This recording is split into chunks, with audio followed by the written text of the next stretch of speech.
And the smaller you are, the tougher it is.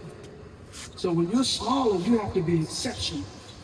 If they have somebody 6'5", 6'4" that can do what I do, they're gonna take him. Because they're gonna figure, well, he can guard bigger bodies, he can get more rebounds. So when you're smaller, you have to have something so extraordinary where they look at that 6'5" and they look at you, yeah, he's 6'5", oh, this dude, he can go. So I would wake up at 4 o'clock in the morning, and it was a matter of life or death for me, because I didn't see a future for myself academically. I didn't see what academics was the way out for me. And so I would wake up and it's like, if I don't make it in the NBA, my life is over.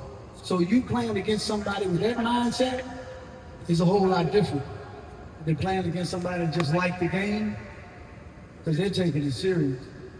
So that mindset I developed early, and I used to literally, I wish you could go in my neighborhood, but I wanted it so bad. And I'm not saying people should do this.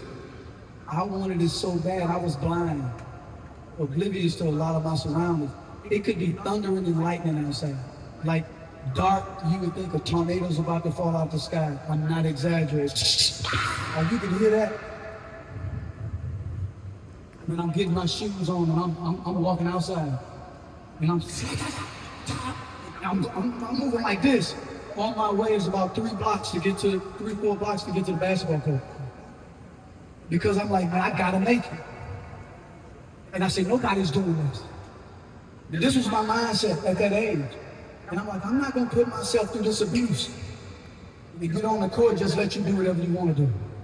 It carries over to everything we do. One thing carries over. Whatever I did with the right, I'm doing with the left. If I messed up, I don't know how many of you know about Tourette syndrome? Some of you don't. I have Tourette syndrome. It's a neurological disorder. It's like your mind and your body on 2 different wavelengths. Some people have it really, really bad. And mine, great. I've learned how to mask it over the years. But, your body, it's like whatever you're doing, if it doesn't feel perfect, you gotta keep doing it. So if I'm dribbling, I mess up, I gotta do it. Say I'm trying to do 10 in a row. Even though you probably saw it and it looked good, it didn't roll off my hands the way I wanted it. Right? The timing. I gotta keep doing it. Oh, then I gotta do it on this side. So I would be on the court at 4 o'clock in the morning. I'm waking up. My mom had to be to work at 5. She goes, I'm right out the door afterwards. As I'm going to the court, I'm looking. One, it may take me 45 minutes just to get outside. Just waking up, getting back in the bed, put my clothes on, don't feel right, taking them off, there's a process. Going to the basketball court. If I'm going in this direction, and let's say I mess up about 2, 3 times, I gotta back up in the opposite direction, 10 steps, long steps, and I gotta do that drill again.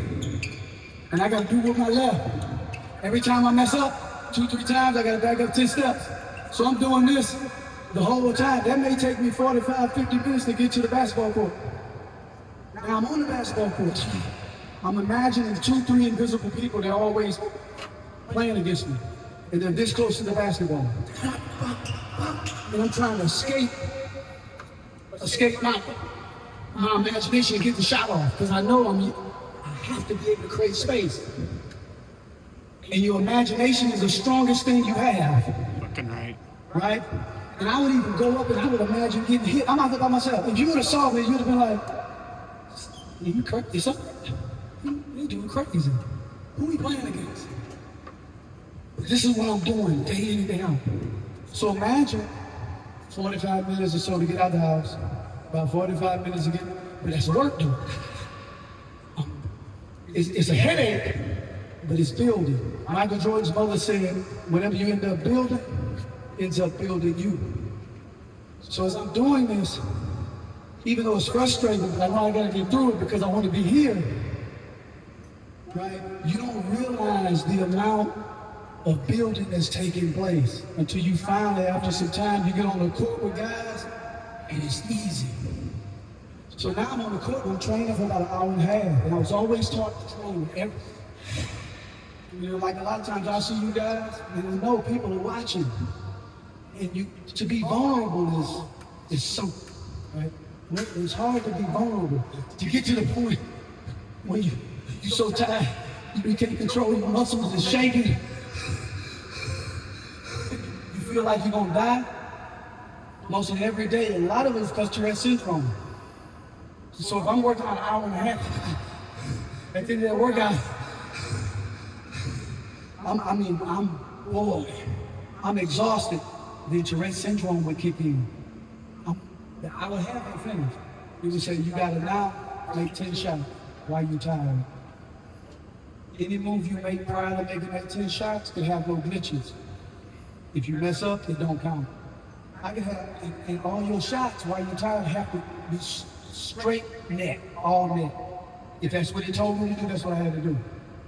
So that's after 45 minutes, get up, 45 minutes or so, go to the court, hour and a half or so working. And now this is the Tourette syndrome workout. If I made 9 in a row, all net, and I couldn't stop, I could be tough. I'm talking, if I had to go back and do that now, knowing what I know about education and the power of information, even though I know it benefited me a lot, I'd probably concentrate on my book work because it was scary every day. I don't know if you've ever worked out hard, so hard, to where you couldn't catch it.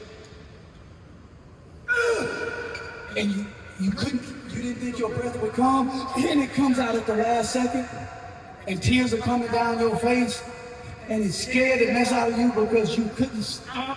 It's like, you can't stop. I gotta finish this. It's scary. Because of Tourette syndrome, this is almost every day, if not every day. So I'm doing this, and if I had 9 in a row, and I made the 10th shot and it skimmed the rim, I couldn't retake the 10th shot. I had to start back at 0. It had to be consecutive. That drill may take another hour and a half just to make 10. So there's a difference between shooting and making 10, right, in a row, and there's a difference between precision shooting. Full speed, it goes in the way you want it to go in or it don't count. Off the glass in, off the glass all net. Hit to come back to you. I would have days where all of them gotta come back to me. All of them gotta go all net. They have to go off the rim, go off the backboard and don't touch rim. Full speed, leaning here, this way, because I knew I'd have to have, I had to make unpredictability my pattern, because everybody has patterns. Right? So I'm giving you the long answer, because you're talking about what was your mindset, right? But your mindset don't happen overnight, nothing does. That mindset was built from 4th grade all the way up, and it carries over. And sometimes after finishing that drill, that Tourette syndrome drill, I'm walking off the court, I mess up 2-3 times, I have to back up, and I find myself under the goal, and it's saying, shoot the ball, and I'm like, I don't want to shoot it. Because I just about to die. And then I shoot it, if it don't go in the way I want it, and I have to do that same Tourette syndrome drill twice, 10 in a row again. It got to the point where I had to literally, after I finished that Tourette syndrome drill, I had to take the ball, throw the ball to my house, towards my house. Wow. So now when I got it, as I'm dribbling, I had to make adjustments. As I'm dribbling, I mess up and I back up 10 steps, at least I'm not under the goal to have to do that 3 times. Because I literally believe it would have killed me. Because Tourette, it wouldn't let me leave. Because if I would have left without doing it, my symptoms would have exacerbated. They would have increased. It would have been on my head. So I couldn't leave until the job was finished. You know? So that created in a sense, a monster. Not necessarily a visible one where you look at somebody talking trash or you're looking mad, no. But when you step on the floor, you're trying to leave an impression. I mean, you're trying to showcase everything. Like, look, I remember, I don't know if you've heard this story. I was coming out of high school. Nike camp, All-American camp, in Princeton, New Jersey. How many of you heard of Michael Jordan? I knew that. Michael Jordan was at that camp. I was either going into the 11 or the 12. I went there 2 years. There was a scout, and you can look it up. During that time, his rating system was 0 to 5. He had never given anyone a 5. 2 years in a row, he gave me a 5. Michael Jordan, a whole bunch of people came through that camp. This particular year, Michael Jordan was at that camp, but he was in the NBA. And I'm talking about prime Michael Jordan. And just like you guys are sitting, there was 110 of the top players in the nation invited. And out of all the people there, and I'm so close, I'm on the bottom bleacher, Michael Jordan is right here talking. He's so close I can reach out and touch him. And I'm half listening to him, because I'm more so amazed now. This is Michael Jordan, right? But another thing, I'm admiring his body. Because we all size each other up, not necessarily in a negative way. So I'm just looking at him. And man, I ain't never seen nobody, you're talking about a physical specimen, especially in his youth. When I say, man, Michael Jordan was cut up, muscular, and you know, he was black, and he had lotion on. So you can really see the fibers, right? And so I'm just looking at him. Man, is this how you're supposed to look? This is the shape you gotta be in. And of all the people, I don't know if it was because of my size, he asked me to get to the top of the key. He gave me the ball. And he said, I want you to come at me with everything you have, young fella, and I'm gonna stop. You know, Michael Jordan's hyper competitive. And I remember he gave me the ball and I got it right here.